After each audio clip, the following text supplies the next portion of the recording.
Hello বন্ধুরা, তোমরা সবাই কেমন আছো? আমাকে কমেন্ট করে জানিও। আমি একটা ছোটো মোটো ইউটিউবার, তো আমি ভালো নেই।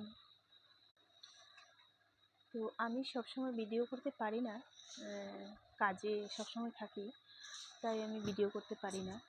তাই যখন একটু টাইম পাই তখনই আমি ভিডিওটা করতে পারি।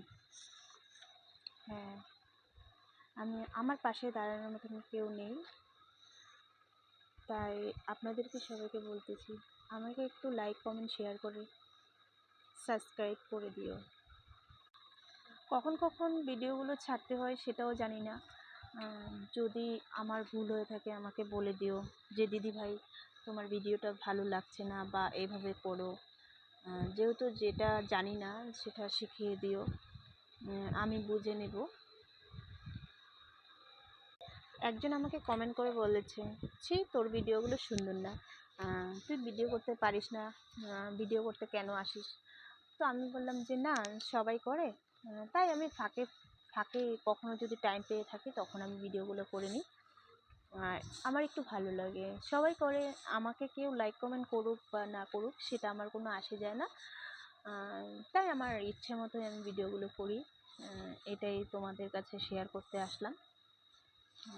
যদি ভালো লাগে কিছু মনে করো না, বলে দিও, আমি খারাপ পাবো না। আমাদের বাড়িতে ছোট ছোট বিড়ালের বাচ্চা আছে, আমি ওদেরকে খুব ভালোবাসি। কুকুর বিড়াল সবাইকে আমি খুব পছন্দ করি। I like you. আমাদের 2টা বাচ্চা আছে, 3টে বাচ্চা দিয়েছে। হ্যাঁ, এখন ওরা খুবই বড় হয়ে গেছে, নিজে নিজে খাওয়া দাওয়া করতে পারে।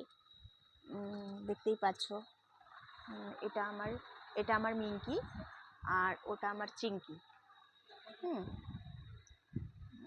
তাই ওদেরকে নিয়ে আমার খুব সমস্যা। বাড়িতে থাকি না, ওদেরকে খাওয়া দাওয়া ঠিক মতন করতে দিতে পারি না। তো কাজে যাওয়ার আগে দিয়ে ওদের খাওয়া দাওয়া দিয়ে তারপর বাড়ি থেকে বেরোই, আর বলে যাই তোরা কিন্তু কোথাও যাবি না, বাড়িতে থাকবি। আর মাছ ভাত ওদেরকে বানিয়ে দিয়ে যাই। আর যদিও ঘরে মাছ বানাতে না পারি তো ওদের জন্য দোকান থেকে কিনে আনি।